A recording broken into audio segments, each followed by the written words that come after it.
Bonjour, c'est ma première vidéo sur YouTube et pour cette vidéo j'ai décidé de faire le top 10 des meilleurs joueurs de tous les temps. À la 10e place je mets Jerry West, logo de la NBA, seul MVP des finales dans l'équipe perdante et l'un des meilleurs shooters de l'histoire. À la 9e place je mets Shaquille O'Neal, 3 fois MVP des finales d'affilée et l'un des joueurs les plus dominants physiquement de l'histoire. Ensuite, on en est à la 8e... Pardon, excusez-moi. On en est à la 8e place. En 8e, je mets Larry Bird, membre de la plus grande rivalité all-time, co-capitaine à la Dream Team 92, avec un certain joueur dont je vais parler un peu plus haut. Selon moi, deuxième meilleur Celtics all-time, mais ça se discute. Bon, voilà. Larry Bird, grande icône de l'histoire du basket. On passe à la 7e place. Pardon, excusez-moi. On passe à la 7e place. Je mets Hakeem Olajuwon, excusez-moi, encore une fois. Je le mets à cette place parce que meilleur joueur au poste d'histoire, back-to-back dans les années 90. Hormis les Bulls qui ont fait deux fois 3 titres d'affilée. Du coup, ça fait déjà rien qu'à eux deux.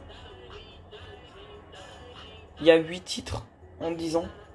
Du coup, voilà, il avait pas une équipe de ouf pour faire ce back-to-back, du coup je trouve ça quand même très fort de sa part.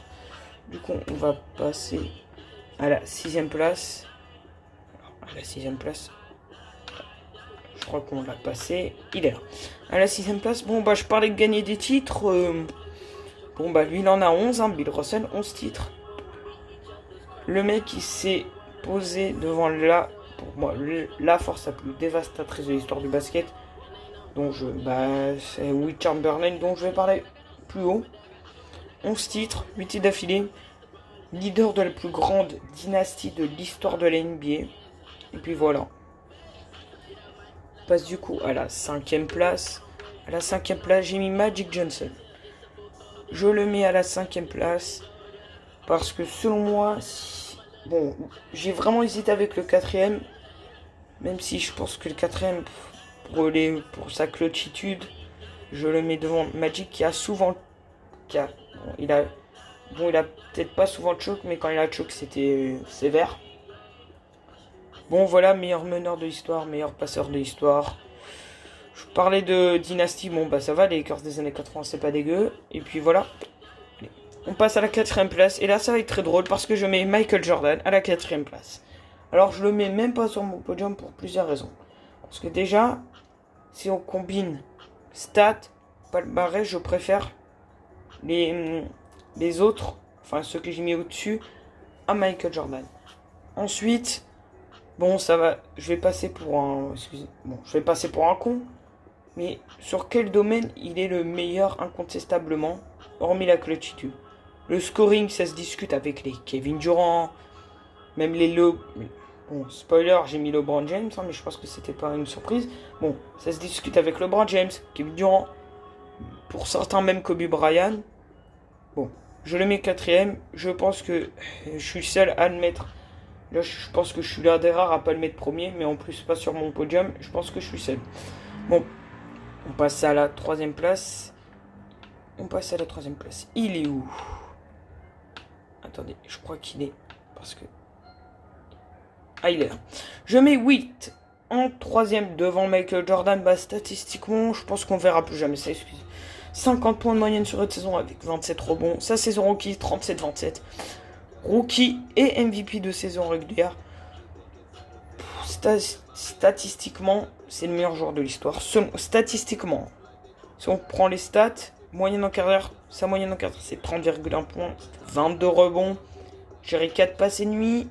Bon, avec je sais pas combien de contres, parce que les contres et les interceptions à l'époque n'étaient pas comptabilisées, parce que sinon, avec Wilt, il y aurait des saisons en quadruple double.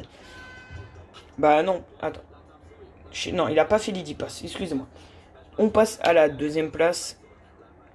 À la 2e place, j'ai mis... Il est où? Allez. À la 2e place, j'ai mis LeBron James. Je vais le dire honnêtement, c'est mon joueur préféré all time. Il est incroyable. Bon, ok. Bon, cette saison avec les Lakers, c'était pas... Bon, il a fait meilleure saison dans sa carrière. Il en a fait des meilleures. Mais le joueur le plus complet de l'histoire, il n'y a même pas débat. C'est le joueur le plus complet. Il est, comme l'a dit Shaq, c'est LeBron, c'est Shaq qui l'a dit, hein. Comme l'a dit Shaq, LeBron c'est un mélange de Magic, de Jordan et de Shaq. La puissance du Shaq, le scoring de Michael Jordan et la passe c'est Magic Johnson. Bon, le premier, je pense que c'est déjà deviné, hein. J'ai mis Kareem Abdul-Jabbar. Je le mets là. Scoreur le plus prolifique all time. 6 fois MVP. 6 fois MVP, scoreur le plus prolifique all time. Troisième contrôle le plus prolifique all time. Troisième rebondeur le plus prolifique all time. 6 bagues. 2 fois MVP des finales à 37 ans. Alors que dans les finales, il y a qui? Il y a Magic Johnson. Il y a Larry Bird. Il y a Kevin McHale. Il y a Robert Parrish. Il y a James Worthy. C'est pour moi le meilleur de tous les temps.